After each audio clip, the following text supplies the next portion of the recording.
So the Houston Texans are back hitting on all cylinders. This Saturday, they're taking on the Kansas City Chiefs. We always know what time it is anytime you got to go in the Arrowhead. So, Dub, I need to hear from you. Who do you have winning this game and why? Kansas City. And the only reason I'm saying that is because they've been there before. They've done it, and when we're talking about some pretty extreme conditions as well. I mean, you're in the Northeast and I'm kind of in the South. And I can tell you right now, it's a cold front. And I'm talking here in the Carolinas area, we're talking 20s in the morning, low 20s, high 38. New York, I'm pretty sure it's colder than that.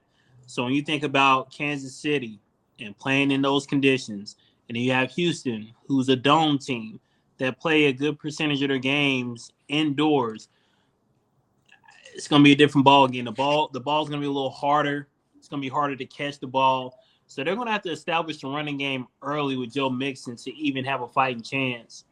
Um, but with that being said, I think it would be a competitive game, but Kansas City is going to come out on top.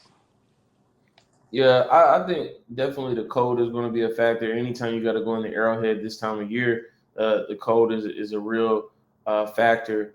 I think I like what I saw out of out of Houston's defense this past weekend, taking on the Chargers.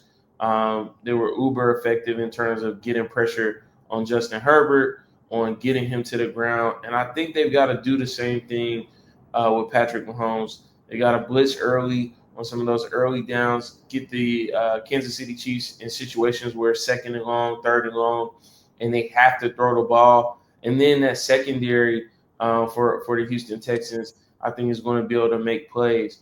All that being said, I think Kansas City is too strong of a team, especially at home, to lose in the playoffs. And we've seen it all season long, whether it comes down to that final field goal. If they win by a point, it doesn't matter. They find ways to win games.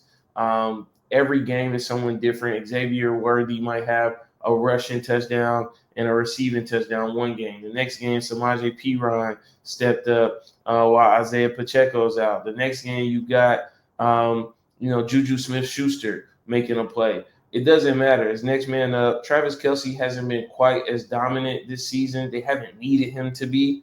They keep finding ways. And I think the most underrated part of this Kansas City football team is that defense. The Kansas City Chiefs defense plays good football. They play good enough that their offense can get back on the field and close out games when necessary. And so I think no matter what CJ Stroud and team bring into Arrowhead, it might be a different situation if they're playing at NRG. But the fact that it's at Arrowhead, Kansas City Chiefs are well rested. They haven't played in several weeks. This isn't college football where we're taking the time off, makes the team super rusty. They're going to come out hitting on all cylinders. I think the Kansas City Chiefs win this game by a touchdown.